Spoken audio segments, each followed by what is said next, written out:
Neuralink begins first human experiments. He's really going through with this shit. In the latest update from Elon Musk's brain implant company Neuralink, we have learned the fate of their very first human patient. Why would you let yourself be the first for this? On the most controversial medical experiment of the 21st century, bringing science fiction into a real world that might not be ready for the consequences of a cyborg revolution.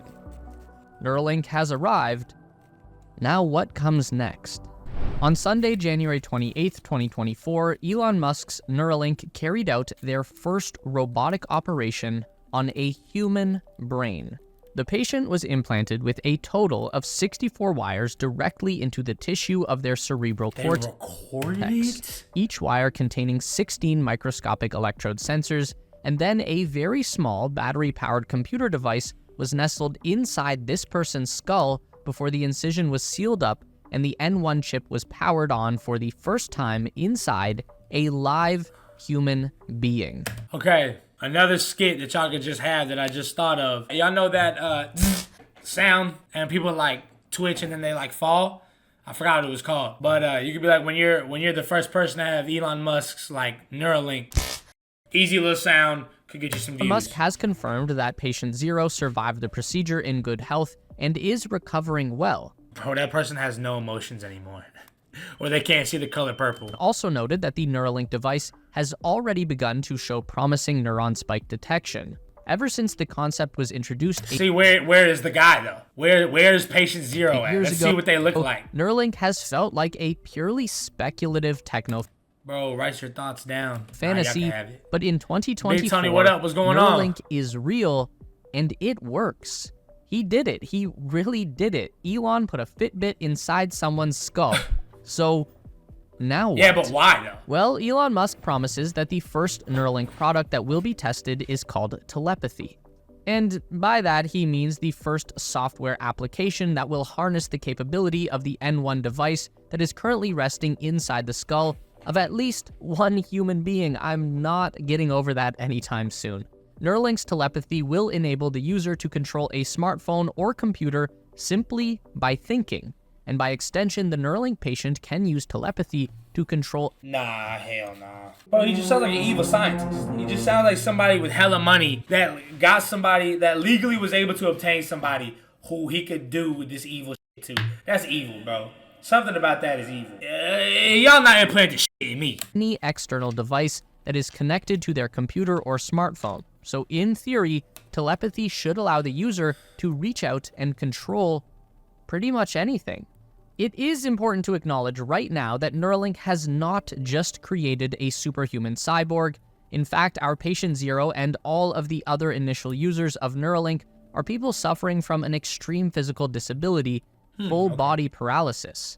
So the purpose of this first clinical trial for Neuralink is to help restore some level of autonomy to people who have the least. The initial application that Neuralink has demonstrated is telepathic typing and cursor control. Just by thinking about the movement of the cursor on a computer screen, the Neuralink will enable a user to write messages, open applications, browse the web, and even play video games. This is all stuff that has already been demonstrated in the company's monkey experiments for years now. So this is what we can assume the first human Neuralink users are doing right now. And as Elon pointed out, that's kind of crazy. If you can use a smartphone, you can operate any smart device that is linked to that phone. So even without having to move or speak, a patient could change their thermostat, dim the lights, open the blinds, activate the Roomba, lock their doors. All of these Internet of Things enabled devices are now accessible. I mean, that's cool, but... And then he turns that chip on and your brain turns to jello. Link telepathy. But that's not all that Elon Musk has in mind for Neuralink's first human trial. Elon also teased that Neuralink bro has a lithium battery in his head. I hope the battery is working on a second application that will join telepathy. This one is called Blindsight. Elon has been surprisingly optimistic in recent months that even an early version of Neuralink could restore eyesight to the blind. The idea here is that the N1 implant could be used to beam digital vision from a camera directly into the brain. This one is a little further out, but in theory, it is possible. So with telepathy, the Neuralink device is being used. What? You gonna be mad as hell if you're blind and you get that Neuralink and then you gotta pay a $5.99 a month subscription to not have ads pop up on your vision. Wires are picking up neural activation signals from inside the cerebral cortex, and then those signals are converted into computer language by the N1 chip and broadcast via Bluetooth into a nearby bro, imagine you get 240p vision because you're broke. computer or device. If this is possible, then it would stand to reason that you could flip the process and transmit digital information from a device through Bluetooth into the N1 implant, which would then convert the digital signal into neuron activations. To accomplish this, the implant would send electrical pulses through the tiny wires into the brain tissue to stimulate the neuron response.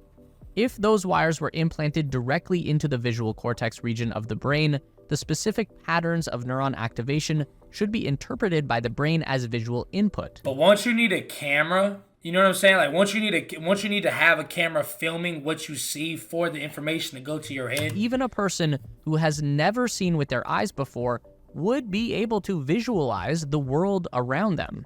Now, this won't be anything like having real eyesight, but a low-resolution black and white image should be possible as long as we can activate the right neurons in the right patterns. Imagine something like an old Atari video game from the 1970s, where each pixel on the screen is either on or off. The graphics were very limited, but you could still create a recognizable image. And just like video game technology has improved over the decades to become more and more detailed, the same thing could be done with this new digital brain vision. Only progress will happen much, much faster thanks to machine learning. Hey everyone, as we cruise through the superhighway of innovation, I've stumbled upon something electrifying, and I just had to plug you in. Elon's company is really just one piece of a much larger puzzle. One piece? That neuroscientists have been trying to solve for decades. How do we understand the human brain? The pursuit of decoding the human brain will— Yeah, but if they had something like Snapchat glasses that should have a camera, it wouldn't look weird. Blind people would still wear glasses, but the glasses have cameras and make them look normal. Hey! Exactly. Will become a multi-trillion-dollar industry in the decades to come, and Neuralink will have no shortage of competition. But in true Elon Musk fashion, his radical pursuit of innovation might stand the best chance of coming out— That sucks, man. They're gonna have to make you pay for on sight. top. I mean, I guess they already do, but— Synchron is another US-based BCI startup company that has already completed their first round of human trials in 2023, implanting 10 patients with their own neuron-sensing electrodes. This company is important to watch because it is currently being funded by Jeff Bezos and Bill Gates, two wealthy and powerful individuals who do not seem— Two of the richest men in the world are putting money up for something that can put a chip in your brain. to like Elon Musk very much. The method used by Synchron to access the brain is considerably less invasive than the procedure being done at Neuralink, which is a big factor in allowing human trials at Synchron to move at a faster pace. Instead of approaching the brain through the skull, Synchron uses a stent-based procedure that they call a stentrode. A stent is basically just a wire that is inserted into a blood vessel, which is just a large vein. They're like the highways of the circulatory system. Typically, doctors will use a stent to free up a blockage inside the vessel that might cause a heart attack or stroke. In the case of the stentrode, the device is using a primary blood vessel as an express lane directly from the chest into the cerebral cortex. Oh, God. You know what sucks? There was a point in time where I thought I had like a hernia because the right side of my stomach would just kind of have like this little pain. And I got scared. I was like, oh, what if something's wrong? So I went to the doctor for it, and they needed to put color basically in my system so they could take pictures of the inside of my body, right? And so they hooked me up with the IV and sent the color to it, and the lady goes, you're going to feel it going through your veins. And I was like, bro, what does that even feel like? I found out. So she stuck me with the IV, and I felt it go into my veins, and I felt it travel up my arm and go into like my jugular vein.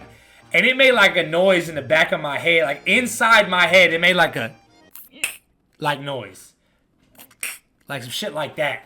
And I was like, oh, that is the most disgusting thing I've ever felt in my life. So like this shit traveling through the... Once the stentrode arrives in the brain to an area directly below the motor cortex, He said it felt warm, yeah, it felt an warm. expandable mesh is deployed that interfaces with the walls of the vessel. And this mesh contains 16 electrode sensors that can begin detecting and transmitting neural activity back down through the wire and into a device that is attached to the patient's chest. So how does that compare to Neuralink? Well, let's go back to what we were just talking about at the beginning. The first Neuralink patient has had 64 tiny wires inserted into the surface of their brain by an ultra-precise surgical robot, and each wire contains 16 electrodes just in the microscopic tip that goes around 2 millimeters deep into the brain tissue. That is a total of 1,024 individual electrodes that are distributed across the circular hole that's been cut into the patient's skull. And then, looking at our stentrode again, we have 16 electrodes placed inside a blood vessel that is adjacent to the brain material we want to monitor. Even with this significant disadvantage on paper, in practice, the Synchron BCI is currently able to achieve the exact same function that Neuralink is demonstrating with their current telepathy system: basic control over a keyboard, mouse, and smartphone device. And Synchron currently has 10 active human patients in their initial feasibility study that began in the summer of 2022. So, a pretty significant head start in product development. But the biggest problem with... You want to know if you want to know the dangers? A hacker could log into your shit, your body, LOL. Bluetooth is just as easy as Wi-Fi. Encryption can be hacked. Almost everything can be hacked. FBI CSIS do it all the time. Look into cybersecurity. Synchron is I'm not putting pretty much reached their full potential with the stentrode system. Controlling a smartphone telepathically is about all that this particular style of implant can really accomplish, which is still cool, but it doesn't exactly provide much of an outlook for the future. While if we apply the same logic to Neuralink, then we can assume that the current telepathy application is only using something like 1/64th or less of the total potential that the hardware is capable of, which gives Neuralink a long-term outlook that is almost beyond comprehension.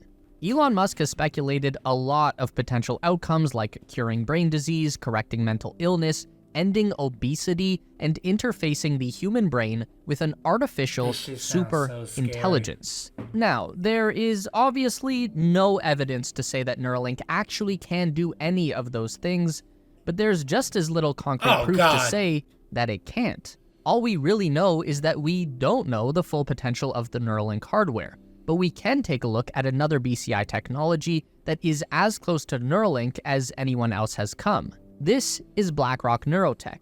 It sounds like a scary name, and it kinda is. BlackRock, along with another company called Vanguard, are famous for owning the entire world. BCI technology is one of the longest plays that BlackRock has been involved with, conducting their first human trial almost 20 years ago. BlackRock Neurotech are one of the pioneers. So this is just a thing of the invasive BCI, which is the same category that Neuralink falls under, meaning that the operation has to go in through the skull and gain access to the surface of the brain. Obviously, microscopic electrode wires and high-precision surgical robots didn't really exist 20 years ago, so the best option available at the time was an array of stiff, straight electrode pins. Due to the larger size and rigidity of the pin, and they just stamp that onto your brain. In the BlackRock array, they can't penetrate as deep into the tissue as a Neuralink thread. But even still, that direct connection through hundreds of electrode pins can provide a significant amount of bandwidth between the brain and the computer. Even with their relatively primitive approach, BlackRock has already demonstrated telepathic control over a computer many years ago. They've allowed people to control robotic arms just by thinking. They've even allowed a man who lost the use of his legs in a traffic accident to walk again on his own. So while their technology approach may be a bit primitive by modern standard, the list of accomplishments at BlackRock is extensive, something that will take Neuralink a very long time to match. But it won't take them very much longer to exceed. If the BlackRock array can seemingly perform miracles with hundreds of This man Dre calls me and goes, "What are you watching? Neuralink trials?" He goes, "Oh, okay. I saw some legs," and I was like, "What the fuck?"